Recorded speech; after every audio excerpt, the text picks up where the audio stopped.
투구꽃 살인 사건. 이렇게. 투구꽃. 네. 카미야 치카라라는 이제 40대 남자고요. 이 남자는 사건 일어날 때 부인과 결혼한 지 불과 3개월밖에 안 됐었어요. 신혼부부였죠. 네. 이들 부부는 오키나와를 여행을 합니다. 오키나와를 여행을 하다가 여행 마지막 날 이제 호텔에서 같이 아침을 먹고 체크아웃을 하고 공항에 가요. 공항에 가서 카미야는 나는 이제 급한 일이 생겨서 돌아가겠다. 당시에는 친구들이랑 여행을 계속 해라. 네, 이래가지고 이때가 한 12시쯤인 것 같아요. 카미야는 이제 가고 이 부인은 친구랑 같이 오키나와 섬 옆에 이시가키 섬이라고 섬을 가요. 네. 네. 이제 이시가키 섬에 도착하니까 1시 조금 안 되고 택시를 타고 호텔로 가는데 네. 거기서부터 이 카미야의 젊은 부인이 좀 상태가 안 좋아져요. 막 땀을 막 흘리고 뭐 좀 약간 호텔에 가서는 급격히 상태가 안 좋아져가지고 막 구토를 하려고 하고 약간 마비 증상이 오는 것 같고 그래서 친구들이 구급차를 불러가지고 병원으로 갔는데 3시쯤 병원에서 사망을 해요. 이상하죠. 전날까지 멀쩡하던 그렇죠. 사람이 나이가 많은 것도 아니고 누가 봐도 변사인데 그렇죠. 그래서 사망 다음 날에 남편의 허락을 받아가지고 부검을 하는데 사인이 뭔지 잘 모르겠고 약간 심장 색깔이 바뀌어 있었다고 해요. 근데 이 남편이 태도가 너무 침착해요. 너무 흥분함도 없이. 그리고 이 남편이 이제 이 법의학자분한테 한 이상한 말 중에 장기를 다 제자리에 두셨나요? 이런 게 물어봤다고요. 장기를 다 제자리에 두셨나요? 예. 이게 남편이 아내 부검 뒤에 법의학자한테 할 말이 좀 이상한데. 아니잖아요. 뭐 그런 건 묻지 않죠. 예. 부검이라는 행위는 정확한 사인을 찾기 위해서는 장기에 대해서는 얼마든지 손을 대거든요. 근데 대신 외형적으로는 깔끔히 마무리해 주십시오. 이런 부탁은 해요. 네. 그래서 이 법의학자분이 그 부검 보고서에는 그냥 급성 심근경색이라고 쓰는데 좀 이상하다 생각을 하면서 뭐라고 뭐 증거는 없으니까 사인도 잘 모르겠고 그래서 이 법의학자분이 심장이랑 혈액을 따로 보관을 하세요. 검사용 말고 따로 네. 내가 또 보관을 한 네, 거죠. 보관을 했습니다. 그리고 이 친구들이 남편을 좀 의심을 합니다. 이 남편이 카미야라는 남자가 알게 된 지 6일 만에 청혼을 하는데 부인한테 자기가 공인회계사다 이렇게 얘기를 했는데 친구들이 보기에 좀 이 남자가 공인회계사 같지가 않은 거예요. 그래서 공인회계사 명단을 입수를 해가지고 봤더니 거기에 카미야 치카라라는 이름은 없었어요. 그래서 당신 공인회계사 아니지 않냐 했더니 카미야는 내가 공인회계사는 아니고 중소기업에서 회계를 봐주는 컨설팅 일을 하고 있다. 뭐 이러면서 대충 어물쩍 넘어갑니다.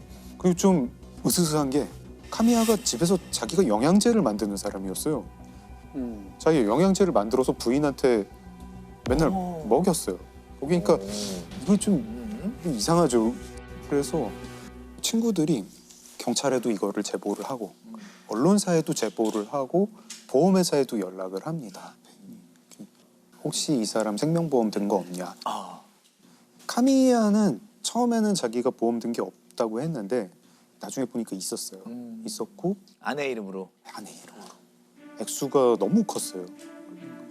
1억엔이 넘는 수령액을 받게 돼 있는데 이게 1986년 일이었으니까 당시 환율로 한국 돈 10억 원에 해당하는 돈을 받게 될 예정이었고 그러니까 지금의 가치로 따지면 한 30억 정도 된다고 해요. 너무 의심스럽잖아요. 모든 게 다 인과관계 있을 것 같은데. 네. 그래서 언론사가 먼저 취재를 합니다. 이 카미야 치카라라는 사람 주변을 보다 보니까 이 사람이 결혼 이번이 사실 3번째였는데 앞에 부인, 그 앞에 부인도 다 심근경색으로 사망했어요. 너무 심지어 2번째 부인 사망할 때는 보험금도 받았어요. 당시 경찰이 이제 이게 사망금을 노린 보험 살인이겠구나 하고 이제 의심을 하게 되죠. 그래서 그 부검이한테 다시 연락을 합니다. 사법 부검을 해달라 이렇게 의뢰를 해요.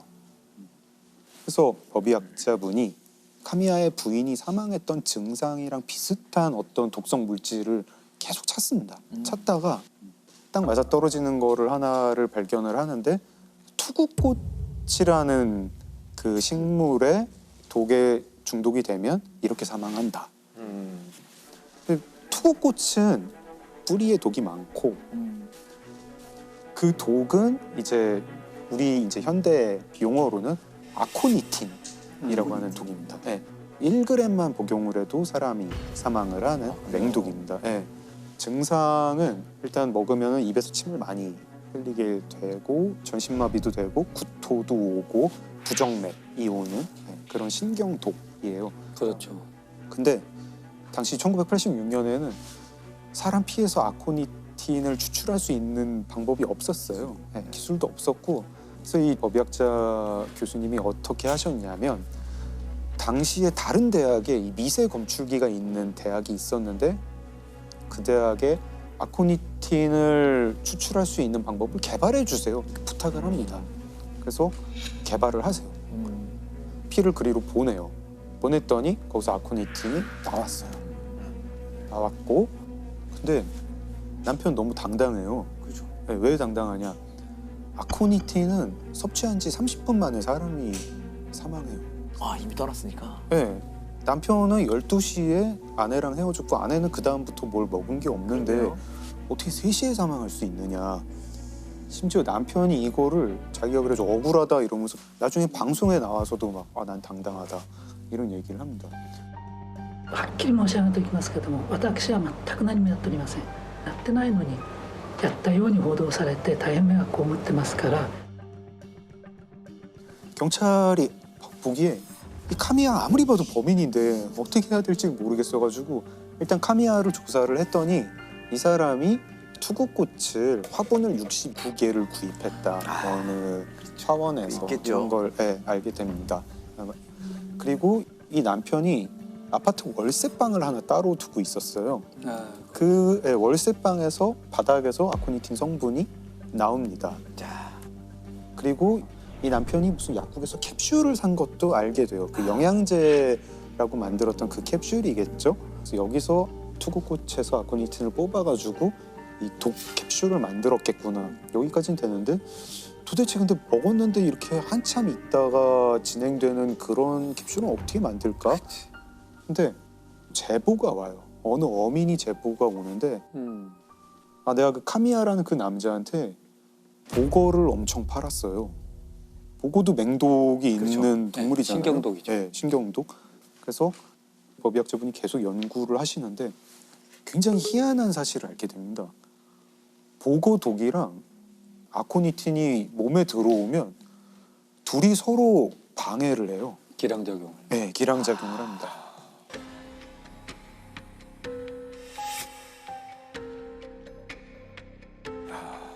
보고독은 아코니틴 독을 방해를 하고 아코니틴 독은 보고독을 방해를 해서 둘 다 원래 먹으면 그냥 바로 응급실 행인데 서로의 기능을 방해하는 거군요. 서로가. 서로의 기능을 방해를 합니다. 노벨상급입니다. 아니 그거를 세상에. 연구할 정도면 그냥 그 연구를 하지. 정도는 연구비로 받을 수 있을 텐데. 범인 카미야 치카라. 아이고. 이 사람은 그러니까 아파트를 빌려가지고 자기 사설 독극물 연구소를 차린 거잖아요. 그런 거네요. 나중에 보니까 생쥐도 여러 마리 구입을 했더라고요. 그 아파트에서 어떻게 하면 보험금 잘 탈 수 있을까? 어떻게 하면 사람 잘 죽일 수 있을까? 이거를 가지고 치밀하네요. 치밀하죠. 세상에. 이거는 연쇄살인의 계획이네요. 그러니까 첫 번째, 두 그 번째 사건만 가지고 네. 이렇게 연구할 리는 그랬어요. 없어요. 네. 근데 사실 전 부인 같은 경우에는 뭐 지금 입증할 수는 없어서 기소는 못 합니다. 그래서 세 번째 부인만 가지고 기소를 해서 무기징역을 받았고요. 감옥에서 암에 걸려가지고 2012년에 사망을 했습니다. 아, 이 사건을 해결하는 게 결국 이 법의학자 분이 혈액을 보관해서 해결하게 된 거죠. 아마 그 부검의사는 심장에 문제가 있는 심근경색은 주로 동맥경화가 있어야 되거든요. 어떤 형태는 혈류의 공급이 안 돼야 돼요. 근데 젊은 여성들은 에스트로겐이나 호르몬이 있기 때문에 심근경색이 올 일이 없어요. 동맥경화가 막아져요. 그래서 사건이 풀리게 돼요. 그러니까 젊은 여성의 심근경색이 이해가 안 되니까 네. 보관을 다 해놓은 거군요. 이거 관상부분도 이상하다. 깨끗하고. 심근경색이 출해된 이유는 모르겠고 그러니까 뭔가에 우리가 증명하지 못한 요인이 있을 걸로 보이니까 심근하고 혈액을 보관했을 거예요. 그러다 사건이 풀리게 된 거죠. 진정한 법의학자의 정말 그 열정이네요. 그렇죠. 그러니까 항상 의심하는 자세. 네. 오. 수원 주차장 살인 사건 이렇게 말씀을 드릴게요. 범인은 김 씨라고 하겠습니다. 이 김 씨가 이제 제일 처음에 저지르는 사건은 2001년에 있었어요. 2001년에 아내를 목을 졸라가지고 기절을 시키고 차 안에 둔 채로 그 차에 불을 질렀어요. 네. 그래서 결국에는 잡혀서 살인죄 그리고 뭐 사체 손괴 이렇게 해가지고 12년을 복역을 합니다. 2013년에 출소를 했어요. 출소를 했으면 이제 좀 뉘우치면서 살아야 될 거 아니에요. 그러니까요. 그런 마음이 없었던 사람 같아요. 어떤 대부업 사무실을 하는 두 사람을 알게 되고 박 씨, 유 씨라고 할게요. 박 씨는 남자, 유 씨는 여자입니다. 이 셋이서 또 나쁜 일을 꾸밉니다. 무슨 나쁜 일을 꾸미냐면 사설 경마장을 한번 차려봅시다. 이렇게 얘기를 해요. 2014년에 그래서 이 사설 경마장을 열어요. 그리고 이 박 씨랑 유 씨한테 김 씨가 투자를 해요. 이게 다 본인 말이긴 한데 합해서 투자한 돈이 2억 원이다. 이렇게 얘기를 합니다. 결국 어떤 일이 벌어지냐면 이 김 씨가 자기가 투자한 것만큼 수익이 자기한테 안 들어온다고 생각을 한 것 같아요. 네. 그래서 박 씨 오피스텔을 찾아갑니다. 여기 이제 왜 수익이 안 나냐, 왜 나한테 수익을 안 주냐. 만약에 사설 경마장이 수익이 그만큼 나지 않으면 그냥 내 돈 돌려줘라. 뭐 이런 식으로 박 씨랑 티격태격 말싸움을 벌입니다. 말싸움을 벌이다가 이제 감정이 격해지죠. 몸싸움이 됩니다. 김 씨의 옆에 아령이 있었는데 그걸 마구 내리쳐가지고 결국에는 박 씨를 살해합니다. 다음 날 결국에는 강원도 야산에 이 박 씨 차를 타고 가가지고 안매장을 하기까지 해요. 그리고 다음에 김 씨가 하는 일이 뭐냐면은 박 씨 신분증을 가지고 선불폰을 만들어요. 박 씨 명의로. 그리고 그 선불폰으로 박 씨의 누나한테 문자를 보냅니다. 누나 나 사업 어려워가지고 좀 도망 좀 가야겠어. 외국으로 나 도망간다. 이러고 문자를 보내요. 그리고 안매장 연락이 안 될 것이다 이런 거죠. 예, 그렇죠. 심지어 안매장을 하기 전에 김 씨가 박 씨 집에 수습을 하려고 하고 있는데 박 씨 누나가 찾아오기까지 합니다. 그때 김 씨는 되게 태연하게 박 씨 누나한테 당신 동생이 지금 내 돈 가지고 튀어가지고 내가 여기 왔는데 이거 어떻게 할 거냐고 막 이러고 따져요. 그러니까 박 씨 누나는 자기 동생을 살해한 그 김 씨한테 아유 죄송합니다, 미안합니다, 네, 집으로 돌아가요. 도망간다니. 네. 갔다니. 나중에 정말 황당한 거는 이 김 씨는 나중에 박 씨 가족 집을 또 몇 번 찾아갑니다. 찾아가가지고 당신 동생 아직도 한국 안 왔는데 내 돈 어떻게 할 거냐 이래가지고 돈을 꽤 받아가기도 해요. 네, 정말 뻔뻔하죠. 그리고 이제 가끔 가다가 그 박 씨 명의로 개설한 선불폰 이걸 가지고 박 씨 가족들, 지인들 그리고 심지어 자기랑 사설 경마장을 같이 운영하던 유 씨한테도 문자를 보냅니다. 살아있는 척, 도피 중인 척 하면서. 그래서 박 씨 가족은 그 박 씨가 사망했다는 사실을 전혀 눈치도 못 채고 실종 신고도 안 했어요. 어딘가 숨어 있구나. 네, 이렇게 2년이 지나갑니다. 굉장히 보통 거는 좌불안석이었을 것 같은데 어떻게 지냅니까, 김 씨가 그래서? 원래 그 셋이서 사설 경마장을 하고 있었잖아요. 근데 이제 박 씨가 사망했으니까 김 씨랑 유 씨랑 둘이서 경마장을 하게 됐죠. 사업이 잘 됐어요. 그래가지고 게임장도 열었어요. 둘이서 이제 사업을 하는데 또 김 씨가 이 탐욕스러운 마음이 생기는 거예요. 뭔가 수익 배분을 난 좀 더 받고 싶다. 유 씨한테도 이제 슬슬 불만이 생기는 거예요. 그래서 유 씨를 방에 불러내는데 박 씨 휴대폰으로 불러내요.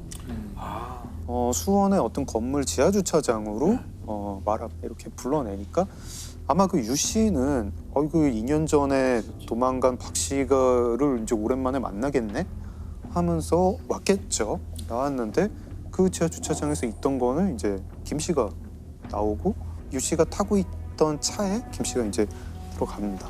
거기서 또 말썽을 하다가 김 씨가 유 씨를 목을 졸라가지고 살해를 합니다. 되게 좀 악마 같은 사람인 것 같아요. 그리고 이제 정말 대담한 게 뭐냐면 그래도 박 씨는 이 살해를 한 다음에 안매장을 했잖아요. 네. 이제는 뭐 안매장도 약간 좀 성가시다? 그냥 유 씨를 트렁크도 아니고 뒷좌석에 눕히고 그 위에 티슈 한 장 올리고 그때 밤이었는데 수원에서 두 번째로 큰 공영 주차장에 갑니다. 야외 주차장이에요. 네. 그 날이 이제 일요일 밤이었거든요. 이 주차장은 주말에 쉬어요. 그리고 CCTV도 별로 많이 설치가 돼 있지 않은 그런 주차장이었어요. 거기에 그 차를 몰고 갑니다. 가서 그날 맑은 날이었거든요. 차에서 내릴 때는 우산을 펴고 내려요. 얼굴 가리는 용도로. 새벽 1시에 또 그 박씨 썸블폰으로 자기가 알던 변호사 사무실 직원한테 문자를 보내는데 문자 내용이 형님 제가 같이 일하던 여자를 죽였어요. 지금 그 시신을 수원의 무슨 공영 주차장에 차에 뒀는데 차 번호가 이거예요. 형님이 경찰에 신고를 해주시면 제가 한 달 내에 자수하겠습니다. 이 문자를 받은 변호사 사무실 직원은 박 씨라고 생각을 하죠. 최근에 모습이 안 보였던 그 박 씨. 이 변호사 사무실 직원이 놀래가지고 아침에 경찰에 신고를 합니다. 그 수원 공영 주차장에 갔더니 그 번호 차가 있어요. 봤더니 이제 어느 여인이 뒷좌석에 누워 있고 얼굴에는 티슈가 덮여 있고 목 절려 죽은 것 같아 보이는 상태로 사망을 했죠. 오늘 오전 10시쯤 수원시 한 공영 주차장에서 60살 여성이 승용차 뒷좌석에서 숨진 채 발견됐습니다. 경찰은 오늘 오전 지인인 여성을 살해한 뒤 차 안에 방치했다는 내용의 문자 메시지를 받은 신고자의 제보로 수색을 했다고 밝혔습니다. 경찰이 이제 수사하는데 이제 제일 먼저 하는 거는 그 문자 보낸 박 씨라는 사람 찾아야죠. 근데 좀 이상한 거예요. 이 박 씨는 외국에 있다고 하는데 박 씨 휴대폰은 국내에 있어요. 그렇죠, 기지국 그렇죠. 국내에 있고 휴대폰 통화 내역을 봤는데 모든 사람과 문자로만 소통을 하고 이 박 씨는 뭐 이렇게 한의원을 주기적으로 가가지고 뭐 물리치료를 받는 사람이었다고 해요. 최근 2년 새 받은 적이 없고 신용카드 쓴 적도 없고 너무 생활 반응이 없는 거예요. 네. 소위 이제 생활 반응이라고 하는 것은 이제 법의학에서 얘기하는 생활 반응하고는 완전히 다른 의미인데 생존 반응이라고 이제 쉽게 해석을 하죠. 우리가 지금 이 시대를 살아가면서 흔적을 안 남길 수는 없어요. 그러니까요. 신용카드, 휴대폰, 기지국, 그다음에 뭐 교통카드, 특히 이제 의료는 전혀 안 남길 수가 없고. 그런데 이런 것들이 전혀 나타나지 않는다는 것은 이 사람이 문제가 있다는 거예요. 아마 제가 볼 때는 지금 이미 수사팀에서는 휴대폰만 나오고 나머지 생존 반응이 없다라고 하는 것은 이 사람한테 문제가 있다는 것을 이미 포착을 했는데 그 정도 막연한 거 가지고 지금 체포를 못하니까 아마 증거 자료를 수집하고 있는 단계라고 생각을 합니다. 사실 뭐 이렇게 생존 반응이 없으니까 경찰에서 수사하면서 뭐 그렇게 오래 걸리지도 않았어요. 금방 알았어요. 이거 산 사람이 아니구나. 누가 이 폰을 가지고 문자를 보내고 있구나. 누굴까? 근데 이게 너무 쉬운 게 김 씨 핸드폰이랑 박 씨 핸드폰은 늘 기지국이 같은 거예요. 그럼 김 씨죠. 바로 체포를 합니다. 거기서 답이 나오네요. 네. 그리고 그 우산도 참 뭐 오히려 덜미를 잡게 해준 게 우산을 비닐봉투에 넣는 게 CCTV에 잡히거든요. 그리고 조금 있다 보니까 김 씨 집 주변에서 김 씨가 그 똑같은 비닐봉투를 들고 있는 게 또 잡혀요. 그래가지고 뭐 이거 두 개 맞으니까 데려다 놓고 이제 피의자 신문을 하죠. 경기도 수원의 공영 주차장에서 60대 여성을 살해한 남성이 2년 전에도 살인을 저지른 것으로 드러났습니다. 동업자를 살해한 혐의를 받고 있는 60살 김모 씨가 결국 2년 전 돈 문제로 다투다 박 씨를 살해해 강원도의 한 야산에 묻은 혐의도 털어놨습니다. 이 사람은 2001년에 교도소에 가서 2013년에 나왔잖아요. 2001년에 아내를 죽인 김 씨는 3년 동안 두 사람을 더 죽이고 2016년에 다시 교도소에 갑니다. 그래서 무기징역. 아마 뭐 교도소에서 삶을 마감할 텐데 이 사건을 보면서 어떤 격언이 하나 생각났는데 이게 뭐 흔히 링컨이 했다고 하는 격언인데 모든 사람을 잠시 속일 수 있다. 몇몇 사람을 영원히 속일 수도 있다. 하지만 모든 사람을 영원히 속일 수는 없다. 없죠. 모든 사람을 속이는. 이 김 씨가 박 씨를 살해했을 때 그리고 이제 거짓 계획으로 사람들을 속였을 때 몇몇 사람만 속인 거잖아요. 근데 그러고 나서 유 씨를 살해한 다음에는 이제 간 크게도 수사기관을 속여야겠다. 내가 모든 사람을 속여보겠다라고 했더니 며칠도 안 돼가지고 그냥 바로 들통이 났습니다. 강 변호사 얘기 들으니까 의외로 완전 범죄라고 범인이 안 잡힌 것들은 그냥 우연히 안 잡혔을 것 같아요. 그쵸. 완전 범죄를 꿈꿨던 사람들은 다 잡히고 네. 어떻게 하다 보니 안 잡힌 사람들일 것 같아요. 맞아요. 미제 사건들은. 네. 어떻게 보면 그런 경향성이 높아요. 그렇죠. 네. 그러니까 완전 범죄 자체가 본인의 계획이 성공해서 안 잡힌 게 아니고 그냥 이상한 예상할 수 없는 우연히 뭐 깃들어가지고 안 잡힌 거지. 역시 그 완전한 알리바이 이런 건 없는 것 같아요. 피해자를 위해서라도 이 사건의 진실이 밝혀지는 건 정말 중요한 것 같습니다. 오늘 제가 얘기하려는 중요한 그 사건은 바로 이 GHB가 그 성범죄에 사용된다는 것이 널리 알려지게 된 계기가 바로 버닝썬 사건인데요. 그 클럽에서 남성 고객들을 유인하기 위해서 그 GHB 그것을 판매하거나 심지어 사용하는 것을 이제 묵인한다는 그런 의혹이 제기됐기 때문인데요. 여기서 태국 남성이 한 사람 등장을 해요. 태국 남성이 버닝썬의 VIP 룸에서 만났던 한국 여성과 뭐 술을 마시고 그러다가 여성은 정신을 잃었어요. 나중에 봤는데 이게 뭔가 이제 안 좋은 거죠. 분명히 성폭행을 당한 것 같고 그래서 이제 가서 신고를 하고 했지만 이제 이미 제가 이야기한 것처럼 증거는 나오지 않았어요. 네. 그 CCTV를 보면은 그 피해자가 별다른 저항 없이 그냥 호텔로 들어가는 장면이 잡혀 있어요. 그게 왜냐면은 그 GHB를 먹고 그 기억이 나지 않는 상태에서도 몸은 그냥 움직일 수 있다 그러더라고요. 의식이 없는 상태에서도. 근데 이것이 이제 어떤 문제를 일으키냐면은 나중에 이렇게 CCTV 같은 증거가 남았을 때 이게 자의에 의해서 같이 그 호텔에 가거나 한 것이다라는 식으로 이제 악용이 될 수 있는 이제 그런 상황이 실제로 많이 만들어지거든요. 그래서 상당히 안 좋은 그런 효과라고 할 수 있죠. 그래서 증거가 나오지 않으니까 뭐 이 사람을 뭐 붙들어둘 수는 없는 거고 이 사람은 이제 한국 사람이 아니고 태국 사람이니까 태국으로 출국을 해버려요. 근데 결국 그때 수사가 좀 뭔가 부진했다는 이제 나중에 결론이 나와서 지금은 다시 또 이제 수배를 했다고 하더라고요. 근데 뭐 돌아오지 않으면 잡기는 어려우니까 지금 증거가 있는 것도 아니고 이제 그런 상황이라고 하는데 어쨌든 이 이야기가 나오자 사람들이 사실 나도 그런 일이 있었어, 나도 그런 일이 있었어 하면서 이제 그 우리나라에서 많은 사람들이 불뽕, 그다음에 이 GHB라는 것의 문제에 대해서 모두가 깨닫게 된 거죠. 제 주량이 정말 크게 미치지 않는 술을 먹고 제가 필름이 끊겼다는 거 혹시 약물 의심하냐고 물어봐서 약물 의심한다라고 얘기를 했고 약물이 안 나왔다고 하니까 내 탓으로 돌렸는데 버닝썬 클럽 폭행 보도 이후 SNS를 통해서도 강남 일대 클럽에서 물뽕에 당한 걸로 보인다는 피해 여성들의 증언이 확산되고 있습니다. 중간간 사건 같은 경우는 사실 대부분 피해자들이 난 이런 경험이 한 번도 없었는데요 하고 다 약물 의심을 하고 다 피 검사를 다 의뢰를 많이 하죠. 그런데 정말 막상 검출되는 그 약물은 없기 때문에 오히려 이 피해자를 되게 이상하게 많이들 봐요.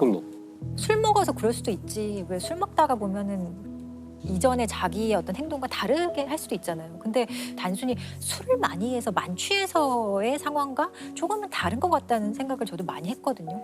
저 참 되게 좀 답답하기도 하고. 예. 그래서 GHB 같은 경우는 2020년, 21년 사이에 그 적발된 양 무려 60배가 늘 만큼 지금 엄청나게 이게 범죄에 이용되고 있을지도 모르는 상황이라는 거예요. 근데 이거 말고도 사실 그 문제가 될 수 있는 것이 요 끝에 달려 있는 요거를 떼고 네.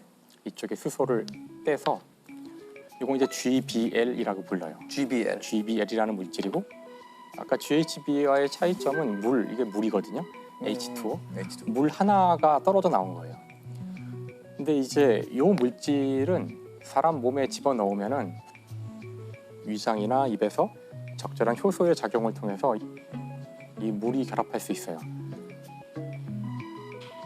이 물이 결합하면은 금방 GHB가 되는 GHB가 거죠. 되네요.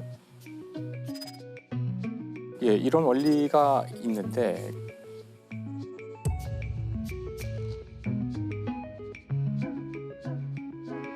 참 안타까운 일이지만 이걸 이용해서 범죄를 저지른 약사가 있어요. 뭐 약사니까 이제 이거를 요걸 이제 아는군요. 알고 있었던 것이죠.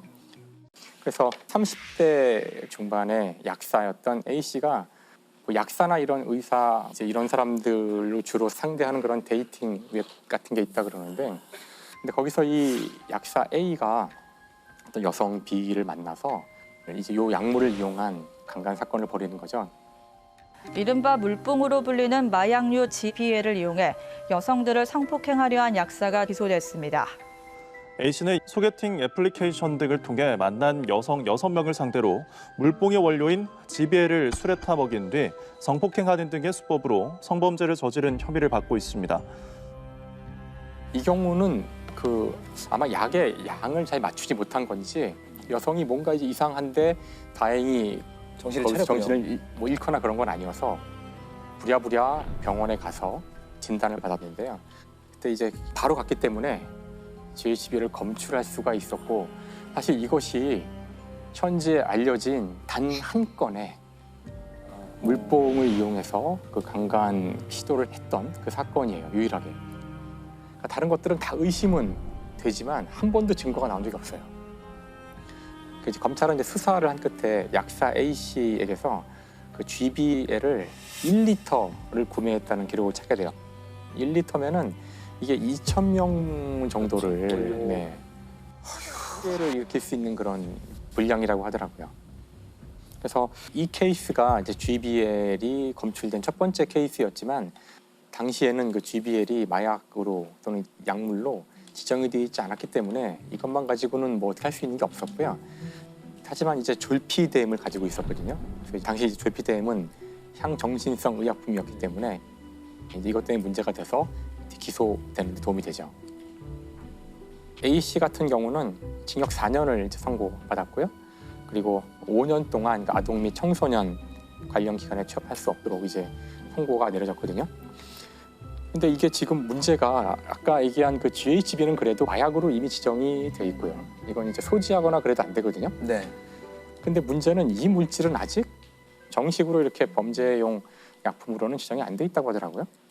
사건 일어났을 당시에는 요 GHB의 원료가 되는 GBL은 그냥 원료인 거예요. 원료이기 때문에 이거는 소지하고 관리하고 마약류 관리에 관한 법률에 따른 어떤 제재가 전혀 없었던 거예요. 이게 좀 문제가 많았기 때문에 그 마약류 관리에 관한 법률에 보면 아주 좀 유해하거나 뭔가 오남용이 우려될 때 그럴 때 임시 마약류 지정을 하는 그런 제도가 있어요. 네, 식품의약안전처에서 그걸 지정을 하는 건데 2022년 1월이 되어서야 GBL이 그 임시 마약으로 지정이 돼요. 1년 이상의 유기징역이거든요. 그러니까 뭐 최대 30년까지 처벌받을 수 있는 거죠. 보통 뭐 약물로 인한 성범죄가 조금 더 가중 처벌이 있나요? 약물을 사용했기 때문에 더 가중 처벌한다는 규정은 우리나라에는 없어요. 예. 우리는 그래도 이제 마약에 대해서 좀 철저하게 관리를 해왔던 나라이기 때문에 이런 식의 얘기가 조금 뒤늦게 지금 나오기 시작을 한 거고 최근에 사실 되게 많이 퍼져 있다고 저도 느껴지거든요. 뭐 약물을 사용해서 결국에 의식을 잃게 만드는 게 목적이잖아요. 그렇죠. 그리고 뭔가 성범죄를 아주 용이한 상황을 만드는 거기 때문에 이것 자체가 폭행으로 보거든요. 네. 강간 상해죄나 강간 치상죄가 성립하는 경우가 있죠. 저는 칼과 총하고 무슨 차이가 있는지 모르겠어요. 더 위험할 수도 있죠. 그러니까요. 그냥 칼을 들고 있다고 해도 피할 수도 있을 거고 눈에 보일 수도 있지만 이런데 몰래 타는 약물은 사실 오히려 모를 수 있기 때문에 이런 약물을 이용한 범죄를 특정 강력범죄에 신설을 한다든지 형량을 좀 더 강화한다든지 그럴 필요성은 전 충분히 있는 것 같아요. 사실 이게 우리만의 문제가 아니라 지금 말씀하신 것처럼 미국에서 2000년에 데이트 강간 약물 처벌법 통과가 됐는데요. 그게 나오게 된 그 배경도 그 바로 전해죠. 1999년에 15세 소녀가 그 약물을 주입받고 아마 범죄자는 성폭행 같은 걸 할 목적으로 약물을 투여했을 텐데 그 약물 때문에 죽어요. 사망을 해요. 근데 그때 투입했던 그 약물이 바로 이 GHB, 바로 이거였거든요. 그래서 이제 그때 법이 만들어지면서 아주 강하게 최대 20년, 그다음에 이 약물을 단순 소지하는 것만으로도 3년의 징역을 부과하는 그런 법들이 만들어지거든요.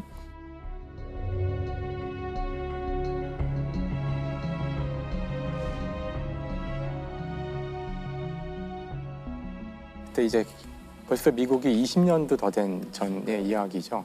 이제 우리가 이 문제를 이제 막 눈앞에 두고 있는 건데 근데 여기에 일본 같은 데는 좀 이렇게 자정적으로 제약회사들에게 이런 마약류의 성분이 있는 것들은 좀 색소를 넣어서 음료와 결합했을 때 색이 변하는 정책을 좀 이렇게 좀 많이 권유를 하고 있다고 해요. 뭐 강제적으로 시행하는 건 아닌데 그런 걸로 좀 이 최소한 어떤 뭐 물과 결합했을 때 좀 색이 바뀐다든지 그런 식으로 눈에 좀 띄게 하는 방법도 있을 것 같아요. 이게 정말 이제 안 좋은 죄인 것이 어떻게 보면 우리 사회의 근간을 흔드는 거예요. 사실 이제부터 사람들이 만날 때마다 저 술에 혹시 저 사람이 뭘 타지 않았을까? 이제 이래야 한다는 것이 사실 이 사회에는 정말 엄청난 그 해악을 끼치는 거라서 그 사회 전체의 신뢰를 다 깨뜨리는 거죠. 물뽕이라는 마약을 시중에 대량 유통시킨 일당이 적발됐습니다. 경찰이 대대적인 마약 사범 단속을 벌여 수백 명을 검거했지만 클럽 내 물뽕 적발은 지지부진한 상황입니다.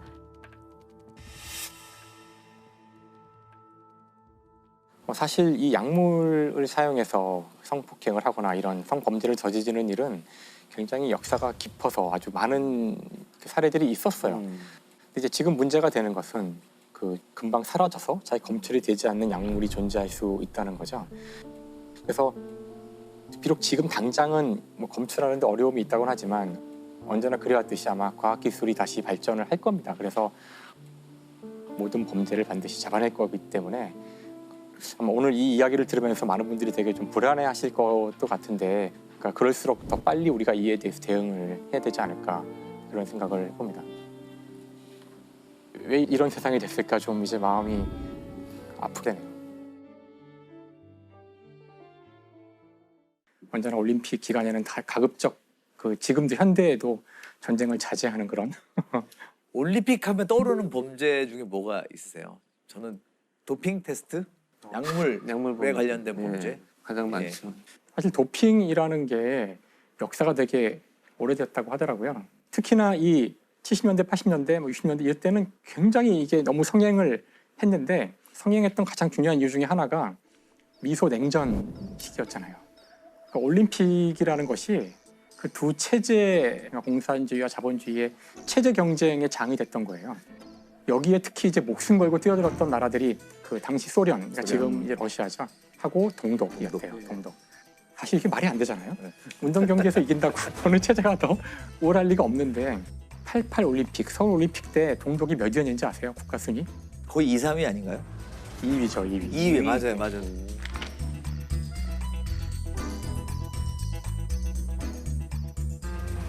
동독이 2위를 할 만큼, 그러니까 상상이 되시죠. 뒤늦게 이제 이 사실을 알고서 조사를 해보니 95% 가까운 선수들이 다 약물 주입 받았고, 이 약물이 그냥 주입해서 근육이 잘 붙고 이러는데 도움만 준다면은 모르겠어요. 어떻게 생각하면 또 우리 인간을 증강시키는 효과라고 볼 수도 있겠지만 문제는 이게 이제 부작용이 있는 거죠. 그렇죠. 네. 사실 스테로이드는 우리 피부 뭐 바른 약에도 스테로이드라고 써 있죠. 반드시 있어야 돼요. 그죠? 있어야 되는 약에는 많이들 쓰이는 성분이죠.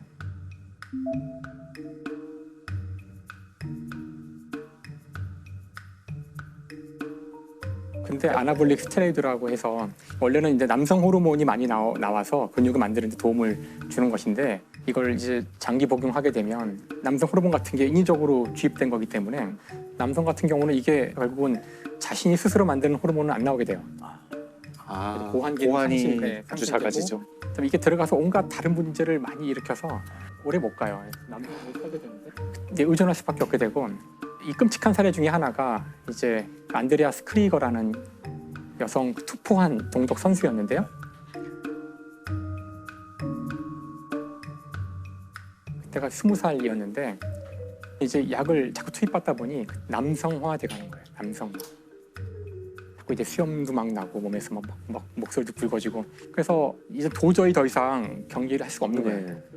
4년이 지나자 24살인데 그 나이에 은퇴를 하게 돼요. 근데 그걸로 끝나는 것이 아니라 결국은 이제 성전환 수술을 해서 남성으로 살게 되는데 원래 이름은 안드레아스가 아니라 안드레아스는 남자 이름이거든요. 원래 하이디예요. 하이디 크리거였는데 나중에 엄청난 후유증에 시달리게 돼요.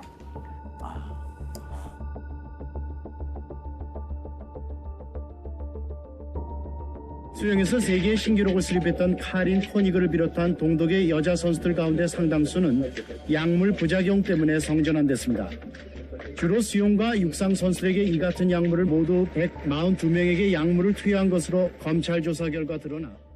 그래서 사실 그 이후로는 올림픽에서 이걸 절대 금지 이제 해서 그래서 여러분 잘 아시지만 경기 끝나면 바로 끝나자마자 바로 가서 소변 검사를 다 받아야 돼요. 지금 무조건. 예를 들면 그렇게 걸리는 분들 많다면서요. 그냥 한약 같은 거 잘못 먹고 도핑 테스트에 걸려가지고 그렇죠. 자기도 모르는 사이에 수도 있죠. 성분이 있어서 메달이 박탈되거나 선수를 못하게 되는 경우도 있었다. 그와 관련된 일도 있었는데 어쨌든 그때 이제 88 서울 올림픽이 열리게 되고요. 그 올림픽에서 가장 충격적인 사건 중에 하나가 벤 존슨이냐 칼로이스와 올림픽의 꽃이라고 할 수 있는 마라톤과 100m 육상이잖아요. 100m 육상에서 당시 최고의 핫 이슈는 칼루이스가 이제 그전 올림픽에서 1등을 금메달을 했었고 이제 2연패를 할 수 있느냐. 근데 벤 존슨은 새롭게 나타난 스타인데 캐나다. 그렇죠. 세계 신기록을 보유한 사람이에요. 뜨는 이제 새로운 별과 그 오래된 스타와 누가 이길 것인지 전 세계가 이목을 집중시키고 있었고. 차려.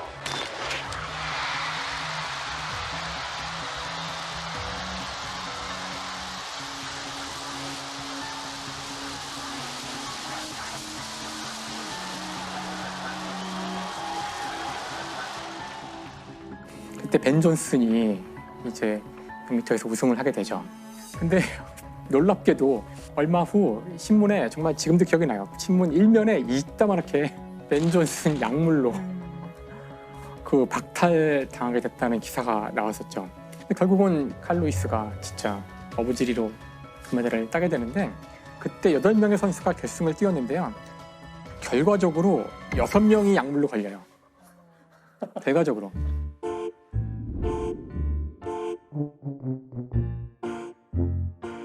다 만연에 있었다는 거네요. 정말 이건 너무하는 거죠. 그래서 사실 칼루이스도 세계 약물에서 양성이 나왔어요. 나왔는데 이 경우는 이제 가서 설명을 했대요. 뭐 이런 이유 때문에 뭘 먹었는데 그것 때문에 그래서 막 회의를 해가지고 그래 이건 아닌 것 같다 해서 넘겨준 거고요. 그러니까 얼마나 당시에 약물이 만연돼 있었다는 거죠.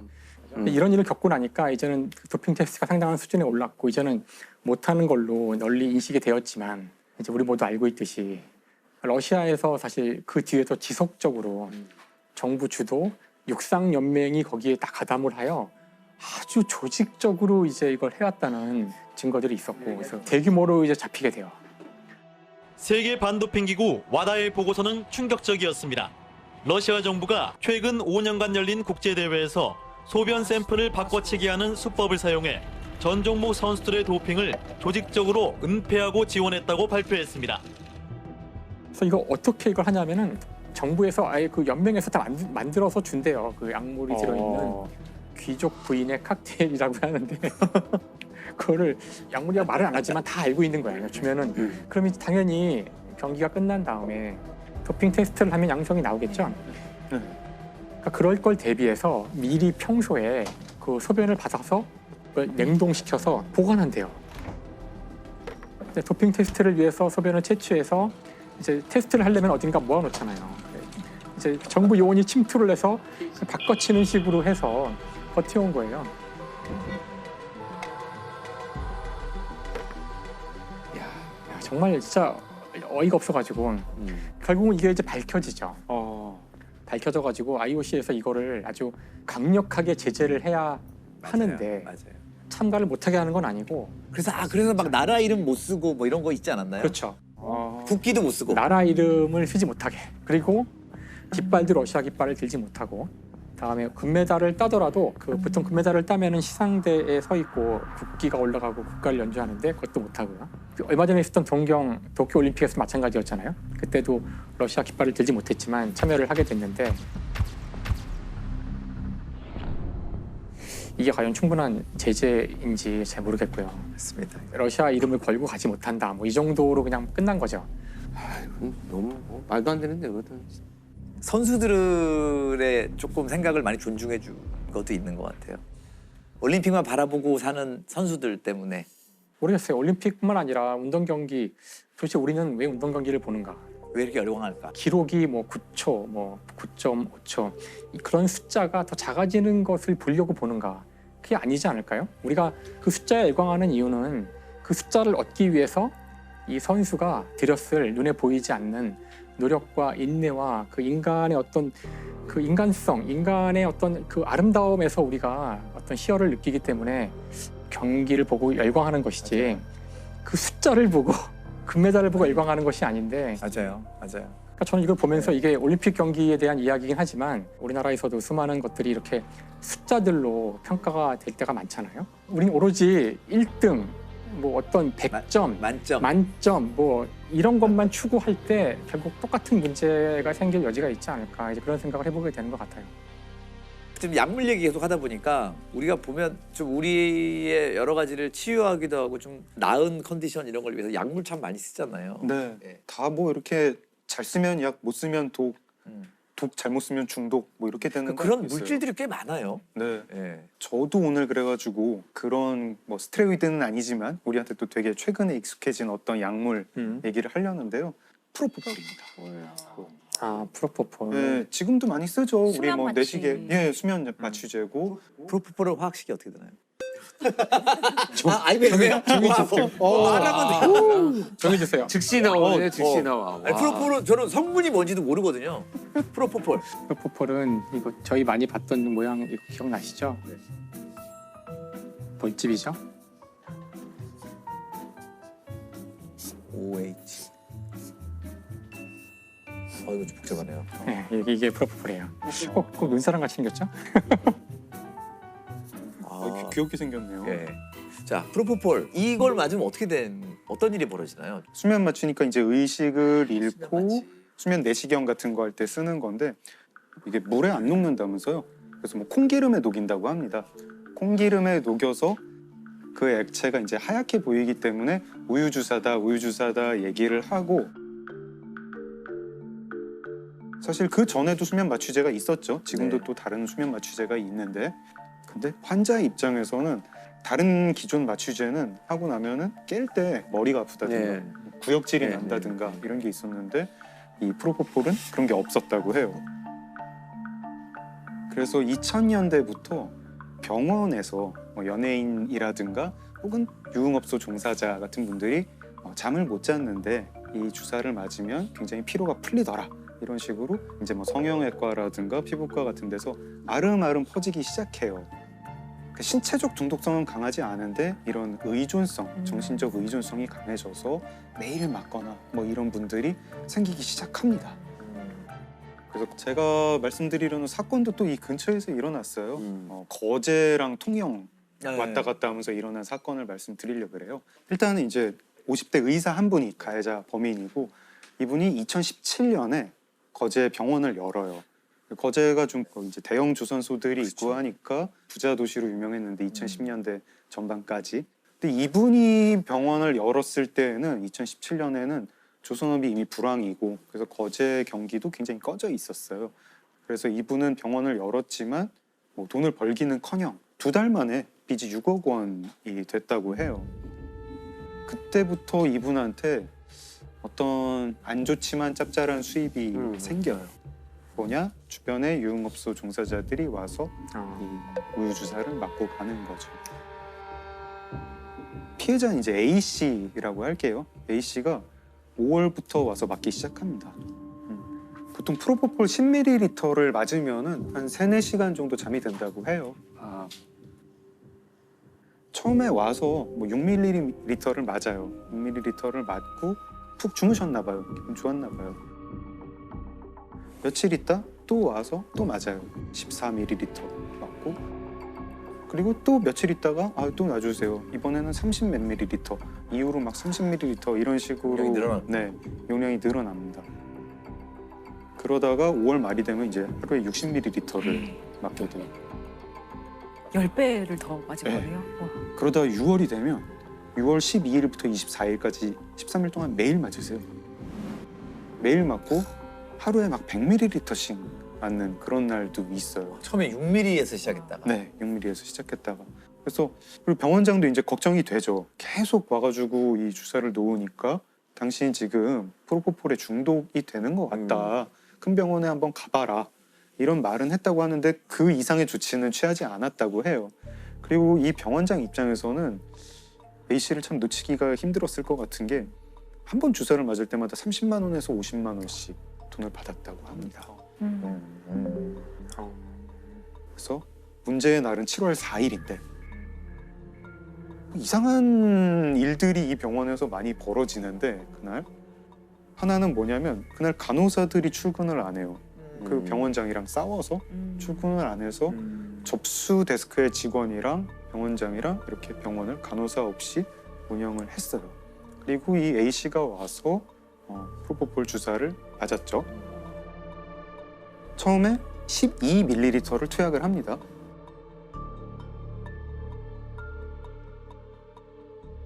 근데 A 씨가 금방 깨요. 깨서 또 놔달라. 또 놓습니다. 마약류 의약품으로 분류된 수면 마취제 프로포폴 12cc를 링거에 주입하더니 6cc씩 2차례 더 투약합니다. 한 번에 5cc 이내 투약되는 게 일반적이지만 5배 가까이 더 주입된 겁니다. 또 놓고 이번에 저혈압으로 사망을 합니다. 이때 이제 이 병원장이 되게 끔찍한 생각을 하게 되죠. 이 유족이 나한테 손해배상을 청구하지 않을까? 이 걱정이 생겨요. 그래서 어떻게 하냐면 이 프로포폴을 수액실이라는 방에서 온 손님들한테 놔주고 있었는데 얼른 커튼을 쳐요. 이 시신을 못 보게. 커튼을 치고 그 환자들 깨어나고 돌려보내고 접수 데스크 직원한테도 오늘 수고했네. 오늘 일찍 가. 이래서 보냅니다. 그래서 시신과 자기만 병원에 남게 된 다음 차를 빌려요. 렌트카를 빌리고 밤이 되길 기다려서 지하 주차장에 내려가서 시신을 옮기고 새벽 2시 반에 차를 몰고 나가요. 차를 몰고 나가서 병원은 거제인데 통영까지 운전을 한 다음에 통영의 선착장에서 차 트렁크를 열고 시신을 꺼내서 바다에 던집니다. 그리고 미리 준비한 우울증 약 2개를 그 앞에 그리고 그 A 씨의 손목시계도 우울증 약 옆에 둬요. 아, 자살로 위장하는 거군요. 네, 자살로 위장을 하죠. 그리고 병원으로 돌아옵니다. 병원에 돌아와서는 며칠 있다가 그 병원 건물주를 찾아가가지고 좀 우리 병원에 불미스러운 일이 생겼다.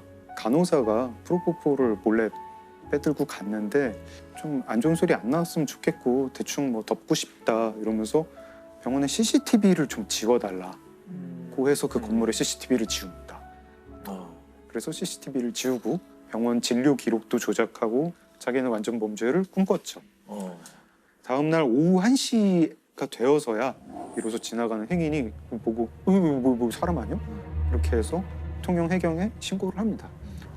프로포폴을 과다 투여한 여성이 사망하자 병원장이 시신을 바다에 버리는 일이 일어났습니다. 해경은 의원 주변 CCTV 영상뿐만 아니라 진료 기록부 등이 삭제된 정황도 포착했습니다. 대검찰청 과학수사부가 복원한 영상에서 프로포폴 투여 장면이 확인되자 뒤늦게 혐의를 인정했습니다. 병원장은 잡혔고 징역 4년을 받습니다. 그러면 이 병원장 같은 경우에는 시신 유기인가요? 죄목이 크게 4가지였는데요. 마약류 관리법 위반, 사체 유기, 업무상 과실치사, 그리고 의료법 위반이었습니다. 마약류 관리 위반은 그 뭐 향정신성 약품인데 관리 대장을 제대로 작성하지 않았다. 의료법 위반은 이 진료 기록을 위조했다. 그리고 또 이제 병원에서 변사가 있으면 신고를 해야 되는데 하지 않았다. 근데 여기에 이제 좀 으스스한 에필로그가 하나 있는데 간호조무사도 한번 잡혀요. 이 병원 간호조무사. 왜요? 그날 저녁에 병원장은 시신을 어떻게 처리해야 할까 고민하고 있을 때 간호조무사가 그 병원에 와서 프로포폴을 훔쳐가요. 프로포폴 투여 환자 시신 유기로 문제가 되고 있는 의원의 간호조무사도 자신에게 프로포폴을 불법 투여한 것으로 드러났습니다. 최근까지 해당 의원에서 일했던 A씨는 지난 5일 일하던 의원에서 약품을 몰래 가져왔다며 혐의를 인정한 것으로 전해졌습니다. 이상한 무슨 블랙 코미디 영화 같죠? 대담 같은 이 사건과 무관하게. 이 사건과 병원장과 무관하게. 근데 이런 사고가 되게 똑같은 게 또 있더라고요. 2019년에는 여자친구한테 프로포폴을 투약했다가 그 여자친구가 사망하게 한 그런 성형외과 의사가 붙잡혔는데요. 이유가 그 여자친구가 불면증에 시달렸기 때문이다. 이렇게 얘기를 합니다. 2020년에는 강남의 대형 성형외과에서 간호조무사로 일하던 분이 수술실에 몰래 들어가서 자기한테 프로포폴을 놨다가 숨지는 그런 사고가 납니다. 프로포폴 불법 투약. 이게 자꾸만 이런 사건이 일어나는 이유가 뭘까요? 저는 이제 근본적으로는 한국 사회에 문제가 있지 않나? 좀 그런 생각을 해요. 제가 가끔 병원을 갈 때 동네 의원급을 갈 때 가서 거기 붙어 있는 거 보고 되게 놀래요. 막 무슨 뭐 비타민 C 주사, 뭐 신데렐라 주사, 뭐 마늘 주사. 저는 이게 좀 가슴이 아픈 게 직장인들 많은 이 회사 건물 있는데 보면은 병원들에서 그 영업 되게 많이 해요. 그렇죠. 그리고 맞아요. 점심 시간에 맞고 오시는 분들 많으세요. 네, 맞아요. 피곤해서 전날 뭐 과음을 했거나 야근을 했거나 피곤해서 뭐 보통 수행 맞고 가라 그래가지고 뭐 영양제라 그래 한 1시간 정도 누워 있다가 맞으면은 근데 힘이 남아요. 근데 되게 많이들 누워 계세요. 꼭 환자분만이 아니라도 이 주사를 맞고 일단 한두 시간 누워 있을 때 제일 효과가 있는 건 아마 플라시보 효과 아니겠는가. 쉬니까. 플라시보 누워 있고 이렇게 심리적인 효과가 훨씬 클 것 같아요. 이게 참 뭐가 잘못됐는지 모르겠는데 피곤한데 점심시간에 그거 맞고 와서 일하는 그 사회가 제대로 된 사회인지도 모르겠고 피곤한데 이거 주사 한 방이면 해결될 거야 라는 생각을 하는 그 의식도 그렇게 건강한 의식은 아니고 거기 이제 피곤한데 내가 뭔가 주사 한 방, 알약 한 방 이게 이제 점점 발전하다 보면은 우유 주사 어제도 맞았는데 오늘도 맞았고 어제 60mg 맞았는데 오늘은 100mg 놔주세요.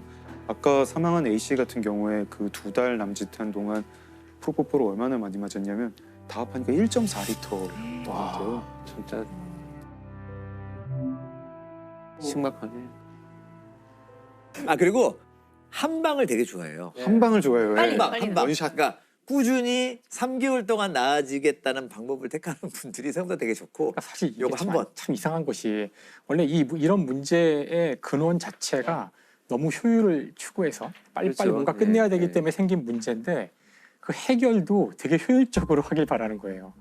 이게 말씀하신 대로 충분한 시간을 두지 않아서 생긴 문제조차도 충분한 시간을 두지 않고 해결하려고 그러니까 이게 해결될 리가 없죠. 지금도 돌이켜보면 이제 과연 아찔한 사건인데요.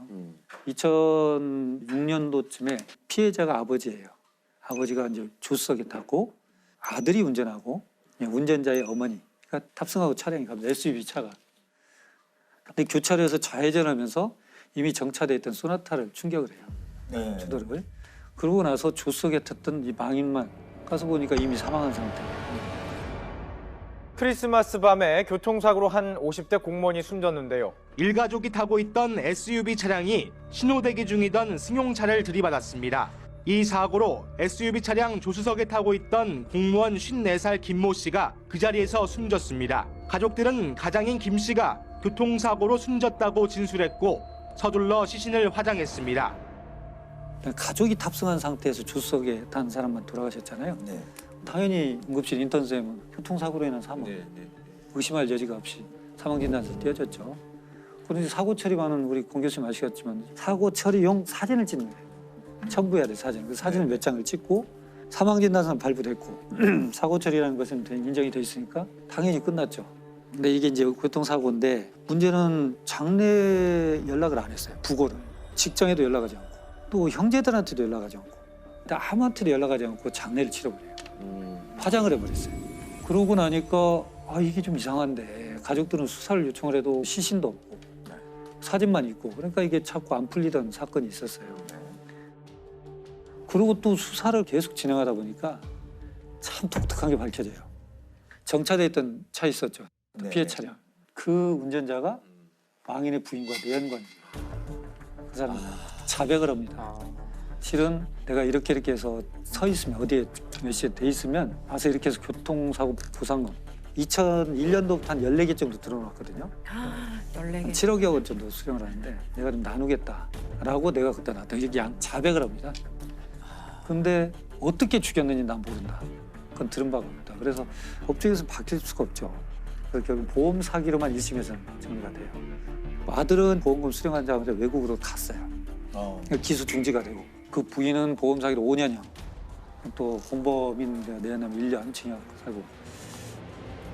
경찰은 이제 단순 보험 사기뿐만 아니라 살인 사건으로 이제 중점을 두고 증거에 대한 계속 추적을 했습니다. 왜냐하면 그때 탔던 SUV 차량 충돌 과정에도 에어백이 터지지 않았어요. 또 하나는 그때 교통사고 분석을 해보니까 시속 약 40km 미만으로 가고 있었던 속도이기 때문에 탁승자가 사망할 수 있다 이렇게 생각할 수가 없는 상태거든요. 근데 지금 2008년도에 저한테 이제 자문 의뢰가 됐죠. 근데 시신이 없구나 그러면 할 수가 없어요. 제 입장에 참 어렵다. 사건 계획을 다시 한번 들어봤어요. 그래서 보니까 그렇게 했는데 사진상 보면 전방 유리창이 2군데가 깨져 있어요. 거기에 2군데가 충돌돼 있으면 누군가가 2번 부딪혀야 되거나 또는 조수석이니까 뒷좌석에 탔던 부인이 부딪히거나. 부인과 운전자인 아들은 아주 정상이거든요. 근데 이게 좀 이상하다. 근데 시신 장례식장에서 찍은 사진이거든요. 지금 교통사고 처리반이. 근데 딱 뒷면을 보는데 시반이 형성이 잘 돼 있어요. 시반이라는 게 그 피가 고여가지고 그럼 피부 결국은 밑에 우리가 사망했다 그러면 심장이 멈추는 거거든요. 심장이 멈추면 혈액이 돌아다닐 힘을 잃어요. 그럼 이건 맥체이기 때문에 중력이 작용하는 방향으로 그대로 이동을 해요. 그냥 시간이 걸립니다. 어느 정도 자리를 잡으면 색깔이 나타나기 시작해요. 근데 이 사람은 앉아있는 상태에서 사고가 나고 응급실 가서 계속 실려가면서 등 뒤로 이동할 수 있겠죠. 근데 시반이 사망한 지 1시간 반 만에 그렇게 형성될 수가 없어요. 조수석에 타기 전에 이미 누워있는 상태에서 시반이 형성됐어야 돼요.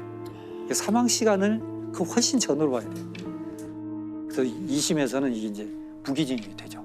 그리고 이제 살인 혐의가 돼서 외국에 나와 있던 아들은 민터폴로 체포가 돼서 들어왔죠. 그러니까 둘 다 이제 무기징역. 단순 교통사고 같았지만 망자의 부인과 아들이 범인으로 지목됐습니다. 김 씨 앞으로 14개의 보험이 가입돼 있었고 피해 차량 주인이 숨진 김 씨 부인의 내연남인 것도 의문이었습니다. 재판부 역시 김 씨가 살해된 상태로 사고를 당했다고 판단했고 김 씨의 부인과 아들에게 각각 무기징역을 선고했습니다.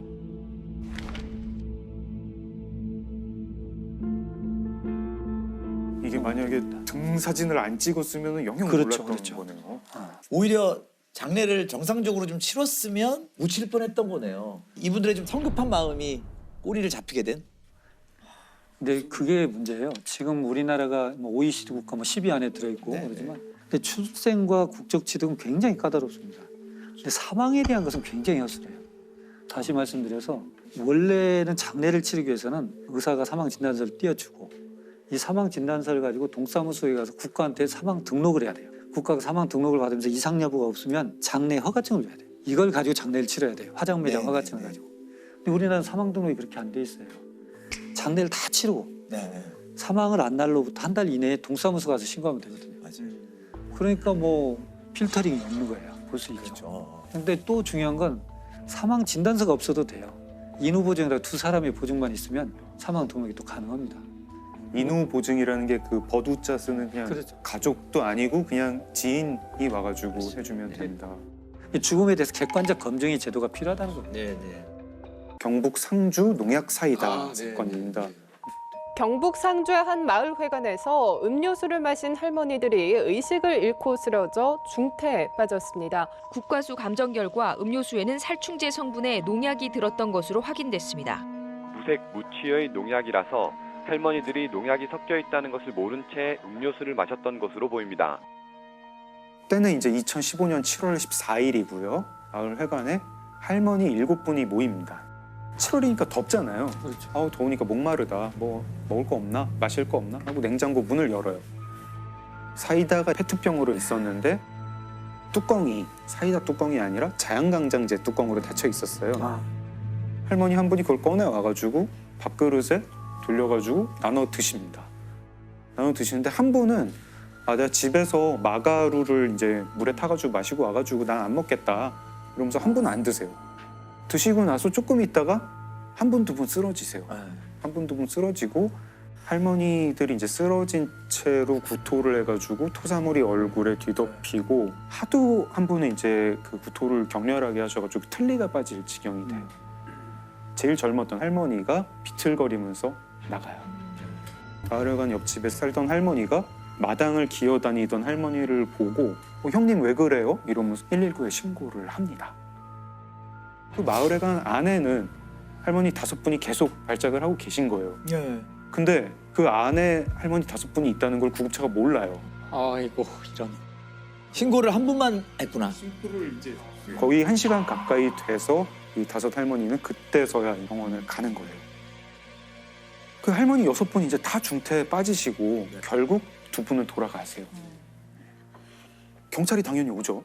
마을회관에 있던 모든 액체를 다 수거를 하고 금방 밝혀내요. 뭐 들어있다. 네. 사이다와 특정 성분의 살충제가 섞여 있었다. 이거는 그러면은 계획적인 범죄고 살인 범죄다. 수사를 하죠.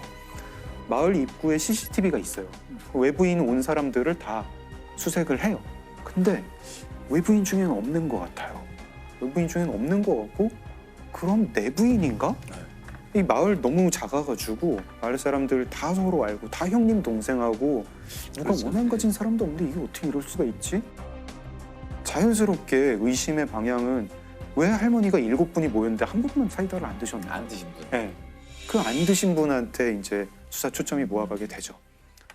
수사를 할 때 의심스러운 부분들이 많이 나와요.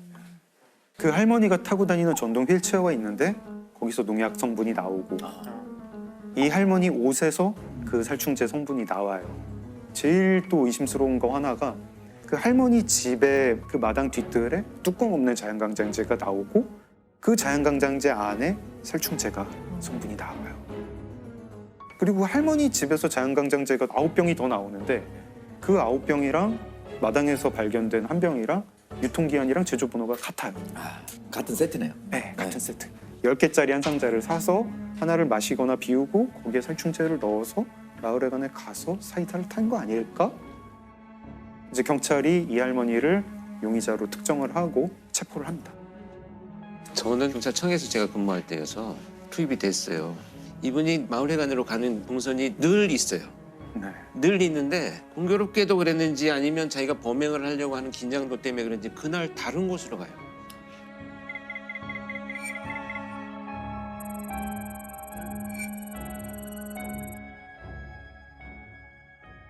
이제 그 다음부터가 문제인데 정황 증거는 있죠.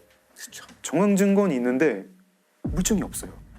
그 자연강장제에서 할머니 지문이나 DNA가 나오지도 않고 사이다병에서 나오지도 않아요. 그리고 할머니가 그 살충제를 사이다에 섞는 게 CCTV에 찍힌 것도 아니고 그걸 본 사람도 없어요. 할머니도 자백하지 않아요. 안 그랬다고 그러시고. 할머니는 끝까지 나는 절대 그러지 않는다.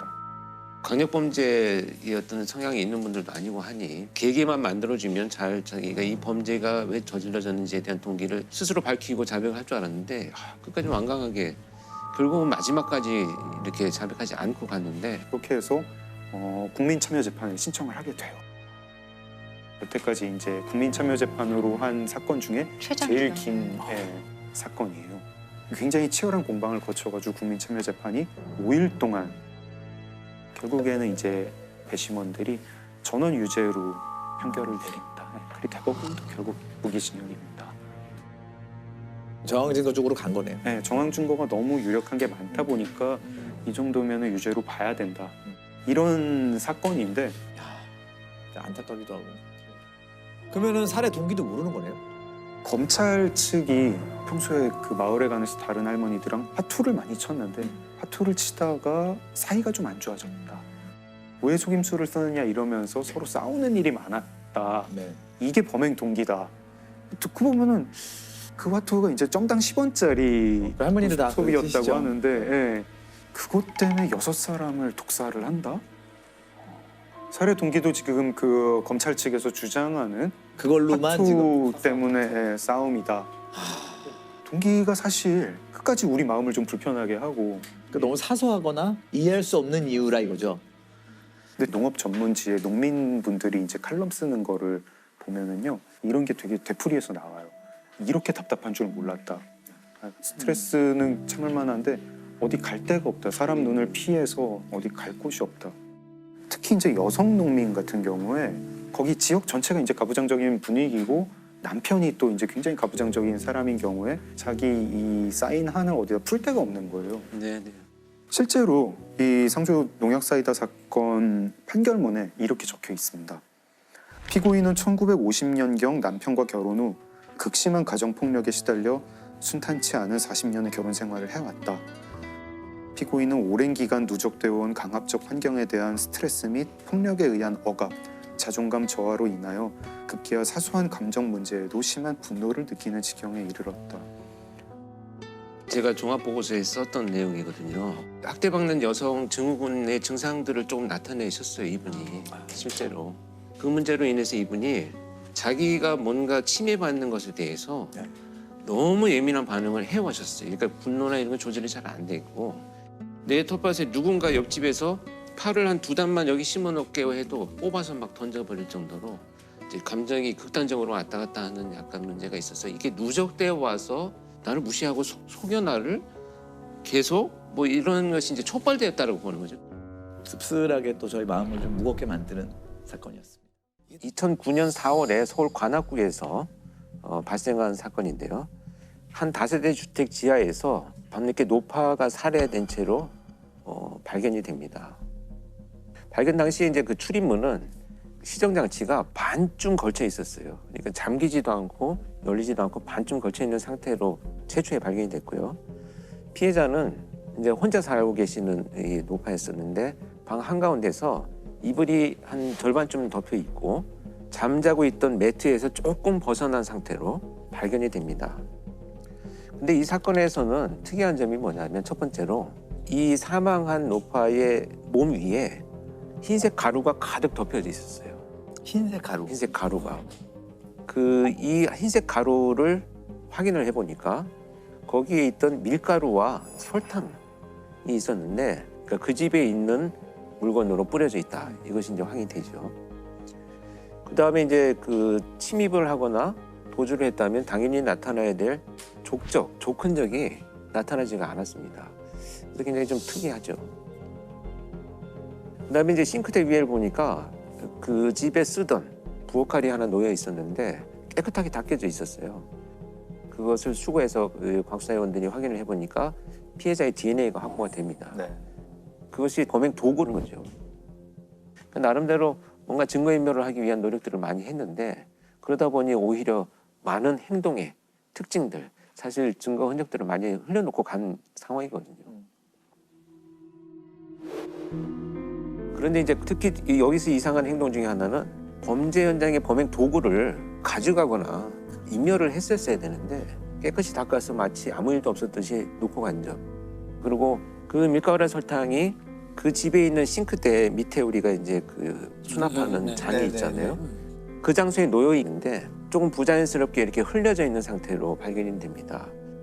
그렇다면 범죄자의 행동은 그 긴박한 상황에 그 집에 있는 물건을 꺼내와서 뿌리고 다시 그대로 정리를 해놓고 갔다는 이런 의미가 되겠죠. 이상한. 그 사소하지만 한 가지의 그런 행동 흔적들이 몇 가지가 연결이 되면 전반적인 그 사람의 성향을 추론하는데 굉장히 큰 단서가 되기도 합니다. 그래서 이런 것이 종합적으로 봤을 때는 습관적으로 갖고 있는 정리정돈을 하는 행동 특성인데 사실 이게 좀 어떤 측면에서 보면 그거 하나 가지고 범죄자의 성향을 추론하느냐라고 하겠지만 순간적으로 긴장 상태에서 일어나는 어떤 행동들은 그 사람이 평상시 갖고 있는 습관들을 굉장히 많이 보여주는 단서가 되기도 하거든요. 보통 긴장했을 때 무의식 속에서 몸에 밴 행동이 나온다는 거죠. 그래서 이 정리하고 간 행동들 이런 것들을 보면 상당히 좀 강박적인 성향을 갖고 있을 것이다. 이 강박적인 성향의 이제 기제는 불안이거든요. 불안도가 높다는 거예요. 그리고 보통 피해자의 집에 대한 피해자의 정보가 없다면 범죄자들은 굉장히 서둘러요. 그렇죠. 근데 이렇게 차근차근 인멸하고 제자리에 자기 습성을 드러낼 정도 되면 더 이상 이 장소에는 누군가 이 시간대에 오지 않을 것이다라고 하는 정보를 알고 있다. 이런 이제 한 계단 한 계단씩 올라가는 이제 단서가 되기도 하죠. 그런데 이제 여기서 굉장히 중요한 것은 뭐냐면 바로 앞에 할머니 이 노파에 가방이 놓여 있었어요. 근데 이 가방 위에 흰 가루가 묻어 있습니다. 자, 그렇다면 이제 시간 순서가 우리 이제 배열이 되죠. 살인이 일어나고 그것을 은폐하기 위해서 밀가루가 뿌려지고 가방을 만졌다는데 그러면 몰래 가방에 있는 금품을 훔쳐가려고 하다가 깨어난 피해자를 살해했을 가능성이 이제 높다는 거예요. 결국은 이제 이 범행의 가장 큰 동기는 이제 금품 절취 또는 이제 강취의 목적을 갖고 있었다. 근데 혼란을 가져왔던 것 중에 하나는 부검을 해봤더니 시신에 무려 37군데가 찔리고 베인 상처들이 37군데. 나타납니다. 그런데 이제 피해자의 어떤 상태를 보면 일어나서 저항하거나 이런 흔적이 없어요. 그러니까 아주 저항이 없는 상태에서도 불구하고 37군데나 이 공격을 했다라고 하는 것이 기존에 이 피해자와 어떤 감정적인 교류들이 분명히 있었을 것을 예상을 하게 됩니다. 야, 근데 이거 뭐 범인 찾아내기가 되게 힘들 것 같은데 찾아냈나요? 네, 그래서 이제 경찰이 당연히 수사를 하고요. 사건이 발생했으니 이제 옆집에부터 가장 먼저 탐문을 해야 되겠죠. 그렇죠. 근데 옆집에서 거주하고 있는 사람들의 상황을 보니까 건축 노동 일을 하는 아버지와 아들 둘이 거주하고 있었습니다. 근데 이제 큰아들은 직장이 없이 혼자 집에서 주로 있었고 둘째 아들은 이제 밤에 주점에서 이제 일을 하고 그 당일날 그렇다면 사건이 발생하던 당일날 집에 누가 있었느냐 했더니 아버지와 이제 동생은 일을 하러 나갔고 네. 큰아들만 집에 있었던 거죠. 집에 있었어요. 네. 그런데 이제 질문을 하는 과정에서 수상한 점을 포착을 합니다. 이 큰아들의 진술이 뭐냐면 당일날 사실은 내가 무서워서 말을 못했지만 밤늦게 PC방을 가려고 가다 보니 문이 반쯤 열려 있어서 할머니가 혼자 사시는데 왜 문이 열려 있는가 문을 열고 들어가 봤다는 거예요. 할머니가 피를 흘리고 쓰러져 있었고 그 위에 하얀 밀가루 같은 것이 뿌려져 있는 것을 내가 봤다는 거죠. 자세하네요. 예. 20대 초반이었었는데 당시에 너무 놀라고 두려워서 자기는 그냥 의심받을까 봐 나왔다. 이렇게 주장을 합니다. 되게 수상하네요. 그렇죠. 경찰이 이제 이 수사를 진행하게 되는데 이제 시신에서 발견된 그 밀가루가 네. 큰아들의 집 입구에서도 발견이 됩니다. 미세량이. 어떻게 보면 굉장히 타당해요. 앞에 갔으니까. 들어가서 내가 봤다니까. 봤었다. 그리고 너무 놀라서 밟고 나온 것 같다라고 주장을 하니까 이건 사실 정황은 굉장히 의심이 이제 짙어지긴 하지만 이 증거로 활용하기는 굉장히 어려운 이제 상황이 되죠. 실제 무서워서 나왔나 보다 하는 거죠. 그냥. 그렇죠. 그것에 대해서는 뭐 입증할 방법은 없는 거죠. 그럼 일단 경찰이 의심이 되면 약간 물증을 찾아야 될 텐데요. 그래서 이제 경찰이 이제 이 집에 압수수색을 시작을 합니다. 압수수색을 시작을 하고 나서 발견한 게 뭐냐면 큰아들이 사용하는 책상, 서랍 속에서 검정색 장갑을 하나 발견하는데 이 장갑에서 피해자의 혈흔을 찾아요. 그래서 이제 일단은 아들을 체포를 하게 되죠. 그런데 어떻게 진술을 하면서 부인했냐면 다시 내가 생각을 해보니 피를 흘리면서 쓰러져 있는 할머니를 내가 손으로 흔들어 봤다는 거죠. 말도 안 되긴 하는데 그래도. 근데 이거요 굉장히 수사에서 여러분들 지난번에도 한번 말씀드렸다시피 이거 법정에서 사실 인정받기 어렵거든요. 그래서 마지막까지 빠져나갈 수 없는 증거를 확보하지 않는다면 이 정도 정황만 가지고 체포해서 정말 자백을 받아낼 수는 없잖아요. 지금 이 시기에. 그러니까요. 그래서 이제 이렇게 부인을 하기 시작을 하니까 수사팀에서 요청을 합니다.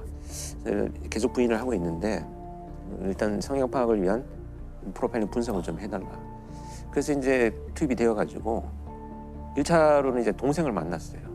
형에 대해서 어떻게 생각하느냐 했더니 그런 일을 할 만큼 배포가 큰 사람은 아니다. 우리는. 근데 왜 그러냐 했더니 너무 소심하고 겁이 많고 평소에도 불안도가 높다는 거예요. 그런데 일단은 저는 좀 더 의심이 되죠. 그래서 이제 당사자를 이제 출감을 해서 면담을 하는데 이제 트레이닝복을 입고 있었습니다. 유치장에서. 그 추울 때가 아니었었는데 다 채워서. 예, 자크를 목에까지 올리고 유심히 저를 보더니 혹시 영안실을 갔다 왔습니까? 이렇게 질문을 하는 거예요. 왜 그러느냐 했더니 어디서 썩는 냄새가 난다. 시신의 냄새가 난다. 자, 이 약간의 어떤 이 망상과 관련된 문제가 개입이 되어 있는, 그러니까 불안이 굉장히 높은 어떤 망상들. 그래서 이제 그 어린 시절에 대한 것을 물어봤어요. 과연 어떤 문제가 있느냐. 5살 정도 될 때 이제 그 생모가 가출을 하면서 할머니 조모한테 이제 맡겨져서 생활을 했는데 이 할머니가 돌아가시면서 큰 충격을 받게 됩니다. 결국은 이제 부모와 이제 그 애정 관계가 이제 상실이 되면서 이 범인이 불안도가 훨씬 높아지는 데 영향을 많이 끼친 것으로 보여집니다. 이제 이런 것이 이제 공격성 그리고 불안을 심화시키는 요인으로 작용한 것으로 해석이 됩니다. 종합적으로 봤을 때는 좀 약간 강박적인 성향이니까 다 정리해놓고 간이 이런 범행을 저지르게 됩니다. 결국은 이런 내용들을 수사팀에 이제 그 전달을 하고요. 아주 경험이 많은 그 수사팀장하고 수사위원들이 이제 팀원을 해서 이제 자백을 결국 받아냅니다. 그러면 범행을 저지른 이유가 뭐였나요? 정말 진짜 제가 그 자백을 받으면서도 어이가 없었던 것이 동생이 밤새 일을 하면서 이제 돈을 조금 주면 그 용돈을 가지고 PC방에 가서 이제 시간을 보내고 집으로 오는 이런 삶의 패턴을 갖고 있었는데 그날따라 이제 동생한테 돈을 받지 못합니다. 그래서 이제 PC방에 갈 돈이 없으니까 그 할머니의 돈을 절취하기 위해서 몰래 절취하기 위해서 이제 들어갑니다. 들어갔는데 지나가는 과정에서 이제 할머니가 잠을 깨요. 그러니까 이 얼굴을 알아보잖아요.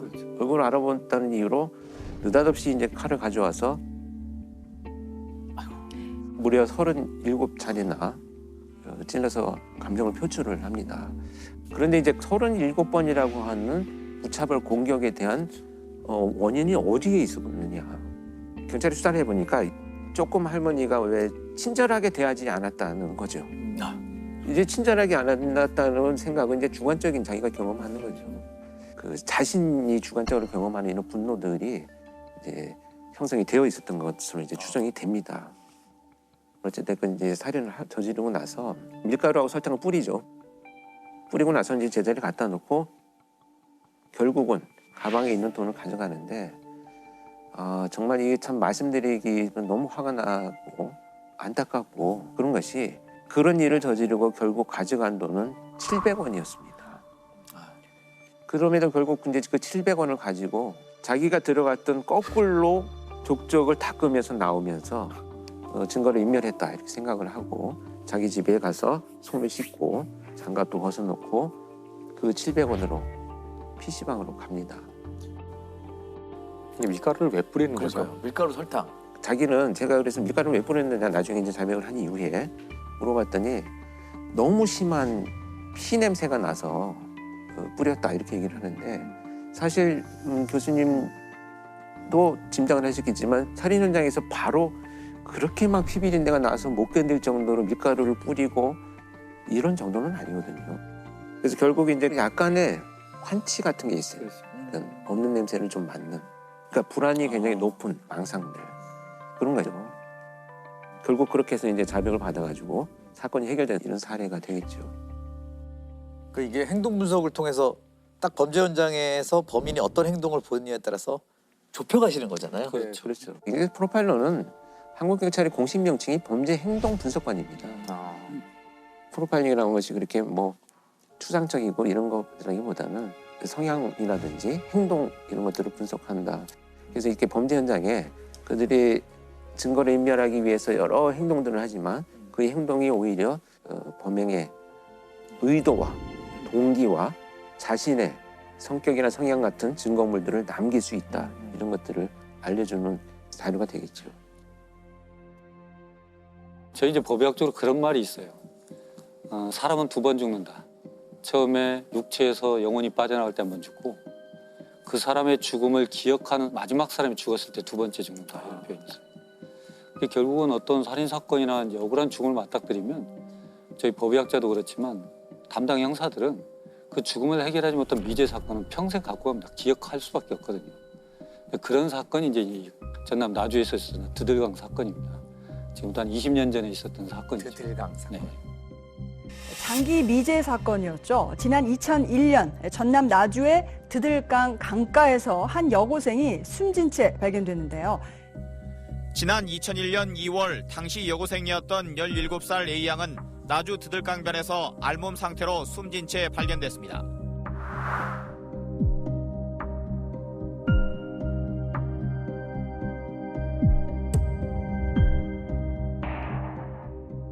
어떤 사건이었나요? 17살 먹은 어린 여학생이 고3 진학을 앞두고 있었어요. 근데 이제 갑자기 전남 나주 드들강이라는 하천에서 수중 시체로 발견이 됩니다. 근데 그 문제는 발견 당시 보면은 옷이 다 벗겨져 있고, 그다음에 유리품도 없어요. 옷가지도 없고, 또 엄마가 사주셨던 반지, 꼭 끼고 다녔던 반지, 금품이 또 없어졌고, 전날 핸드폰도 없어진 상태가 되고, 또 그 발견된 장소하고 아무런 연고가 없어요. 그 결국은 타살인데 유일한 단서는 이제 시신입니다. 사인과 여러 가지 감정으로 채취할 수밖에 없었던 사건이 되죠.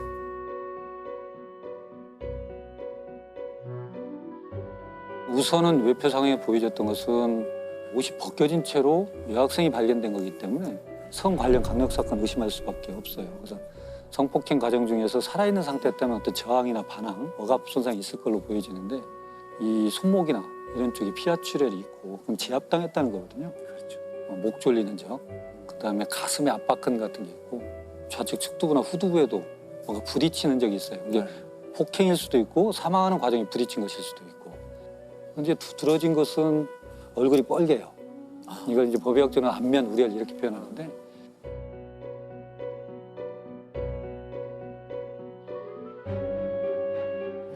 중요하게 봐야 될 것은 목을 조르면 안면 우렬이 나타나는데 중간에 풀어버리면 또 싹 사라져요.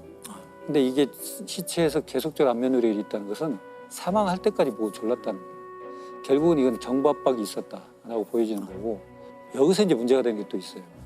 문제는 물속에서 발견됐으니까 피해자가 과연 물에 들어갔을 당시 생존한 상태였을까 사후였을까 이걸 봐야 되는데, 살아있는 상태였다면 물을 마시게 돼요.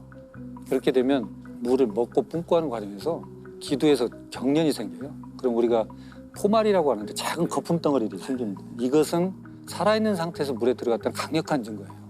우리 법의학적으로는. 또 하나는 물을 먹게 되면 이게 기도로 들어와서 폐를 통해서 전신순환을 거쳐요. 심장이 뛰고 있으니까. 그럼 물속에서는 부유 미생물이라는 플랑크톤이라는 게 서식하거든요. 눈에는 보이지 않지만 플랑크톤이 노출되지 않은 다른 원격 장기, 콩팥에서도 플랑크톤이 검출이 돼요. 그러면 물에 들어가서 숨을 쉬었다는 거거든요. 그런 형태로 물속에서 목이 졸렸다 이렇게 보여지는 거죠. 그래서 경부압박 질식사지만 익사이기전도 개입이 됐다 이렇게 저희가 결론 내리게 됩니다. 아까 말씀드린 대로 성 관련 사망이 의심이 되고, 그래서 저희가 채취해서 DNA 검사를 하게 됩니다.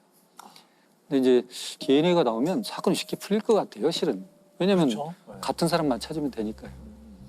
그래서 주변인들, 동네 사람들, 또 그 강변 근처에 있었던 여러 사람들에 대해서 DNA를 대조하게 되죠. 한 200명 정도. 근데 거기서도 나오지 않습니다. 그러니까 결국은 그냥 미제 사건으로 빠져버린 거예요. 딱 DNA가 나왔는데 거기에 적당한 사람이 없으면 그렇죠. 이제 완전히 미국에 빠지는 거네. 그렇죠. 근데 그렇게 돼버리고 그러던 참에 이제 한 10년 정도 흘러가지고 10년이 지났어요? 예. 그래서 어디에서 찾게 되냐면 우리가 2010년도에 DNA법이라는 게 있어요.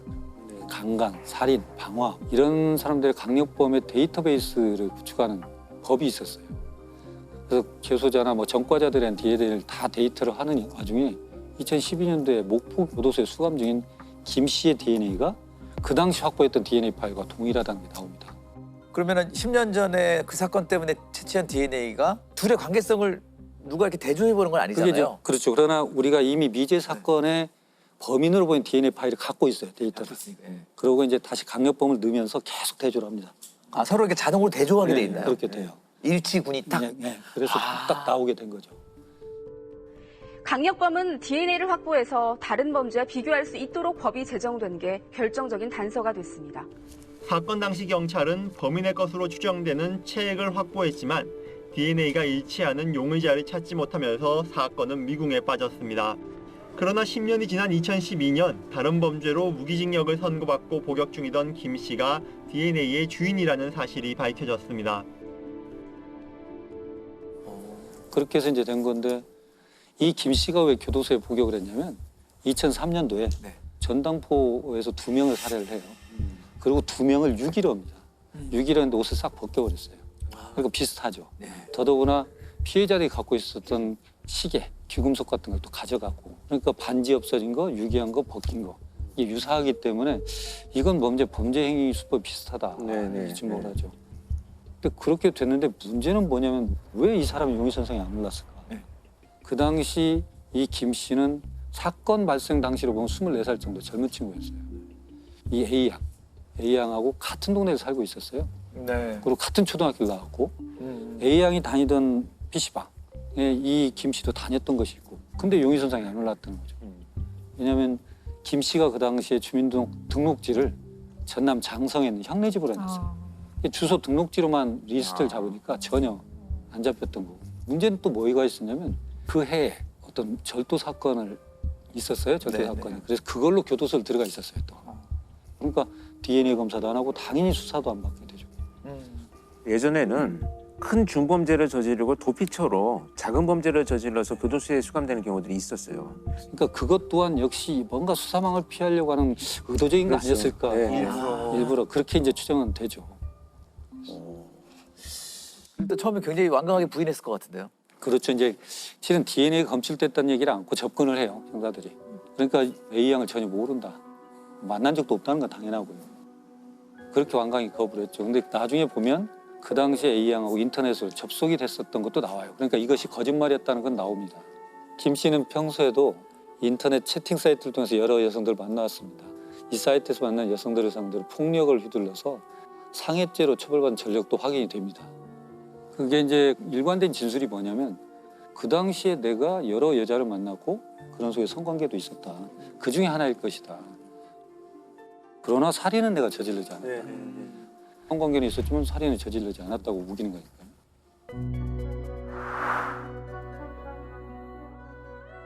제3의 범인이 있을 가능성이 충분히 있죠. 그러니까 결국은 성관계 시점하고 살인 시점이 어떻게 되느냐 이제 관건이 되는 겁니다. 그래서 이제 경찰은 그 부분에 대해서 이제 맞출 방법이 없어요. 그렇죠. 그래서 결국은 살인죄를 추궁하기에는 결정적 증거가 없어서 무혐의 처분을 해요. 검찰은 어쩔 수가 없었던 거죠. 그렇게 됐었습니다. 그러면 이제 기소 못하고 그렇죠. 유가족들은 굉장히 상심이 컸을 것 같은데요. 그렇죠. 왜냐하면 이제 우선은 타살 그리고 험한 모습으로 이제 강 하천에서 발견됐기 때문에 또 더더구나 DNA가 확보됐음에도 불구하고 살인죄하고 연결을 못 시킨다는 것은 참 안타까운 일이죠. 근데 그런 와중에 2009년도에 피해자의 아버지는 뭐 극단적 선택을 했다고 저는 듣고 있습니다. 그래서 가족들이 이제 여러 곳에 탄원도 하고 막 호소도 하고 해서 2015년에 이제 재수사를 들어가요. 근데 문제는 뭐냐면 2001년도에 발생을 했지 않습니까? 2015년이 되면 그 당시는 살인죄가 공소시효가 15년이에요. 2015년이면 겨우 1년 정도 남았죠. 1년밖에 안 남았어요. 이게 시간이 별로 없었어요. 근데 다행스럽게도 그게 7월에 태완이법이라고 살인죄 공소시효를 없애버렸잖아요. 그러니까 시간을 이제 벌게 됩니다. 그래서 이제 대대적으로 재수사를 다시 들어가게 되죠. 범인을 찾지 못해 장기 미제가 됐던 사건은 이른바 태완이법으로 살인죄 공소시효가 폐지되면서 재수사와 기소가 이루어져 묻히던 범죄를 밝혀낼 수 있었습니다.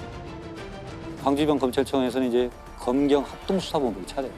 대대적인 재수사를 들어가는데 근데 여하간 그 연결고리 연결할 건 아직 못 찾고 있었고 그래서 이제 검찰이 그 목포교도소에 있는 김 씨의 감방에 있는 소지품을 다 압수를 해봐요. 압수를 해보니까 독특한 사진이 나옵니다. 그날 2월 4일 날 낮에 여자친구와 같이 강진에 있는 외할머니 집을 방문한 사진을 찍어놨어요. 그러니까 결국은 이것은 굉장히 알리바이를 입증할 수 있는 중요한 증거임에도 불구하고 검찰, 경찰 재수사 또 이 사진에 대한 언급을 안 해요, 김 씨가. 아까 우리 권 교수님 말씀하신 것처럼 알리바이를 만들다 보면 너무 완벽해지면 그 이상 반응을 한 거죠. 그러니까 이 사람도 이게 너무나 인위적인 색채가 나니까 얘기를 안 했던 거예요.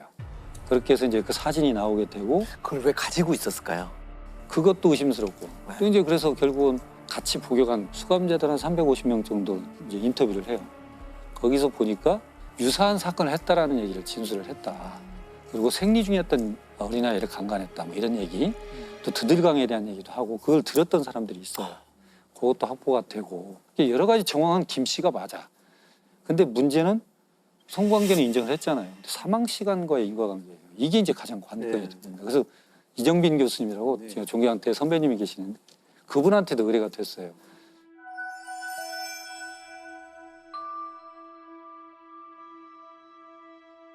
어디서 착안을 하냐면 아까 수중 시체로 발견됐다고 그랬잖아요. 그러니까 시신에서 증거가 소실될 확률이 높으니까 그래서 수사관들이 체액을 채취하는 과정을 정확히 기록을 했습니다.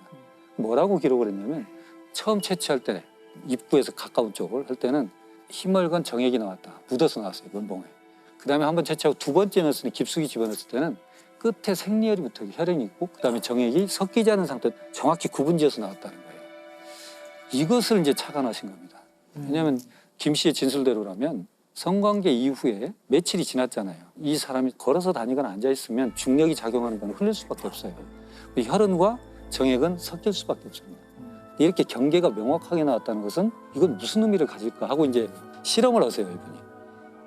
혈액은 본인 걸 뽑으시고 정액은 의사이신 아드님한테 정액을 받아가지고 둘을 놓습니다. 비닐팩에다가.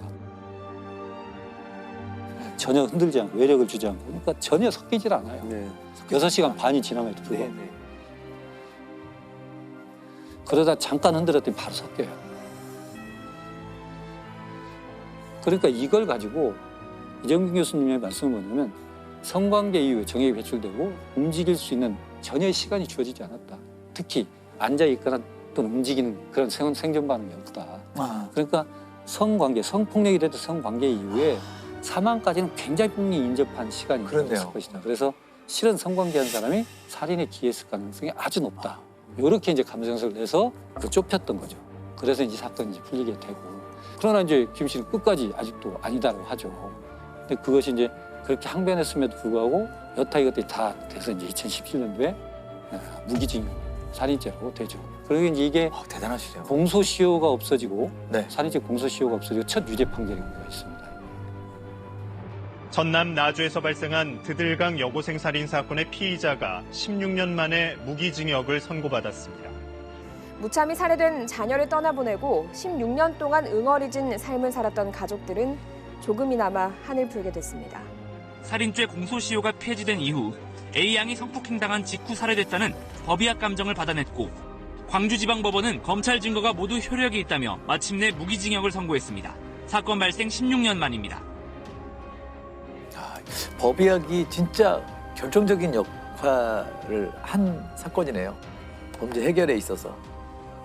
근데 이게 이제 법의학적으로 푼 건 맞지만 중요한 건 뭐냐면 그 당시에 의미가 있든 의미가 없든 그 당시 해석이 안 됐지만 수사관들이 정확하게 체액을 채취하는 과정을 다 기록을 했던 거예요. 그렇죠. 그것이 단서가 됐고 그 당시 사진, 수사 보고서, 부검감정서 여타 이것들이 다 종합이 돼가지고 이 사건을 풀게 되는 거죠. 그러니까 결국은 지금 단계에서는 해석이 되든 안 되든 그것이 의미 있는 소견이든 아니든 모든 걸 다 기록해야 되는 거예요. 그래서 정확했을 때 다음에 어떤 형태로 이걸 해석할 길이 생긴다. 이것이 하나의 교훈이 됩니다.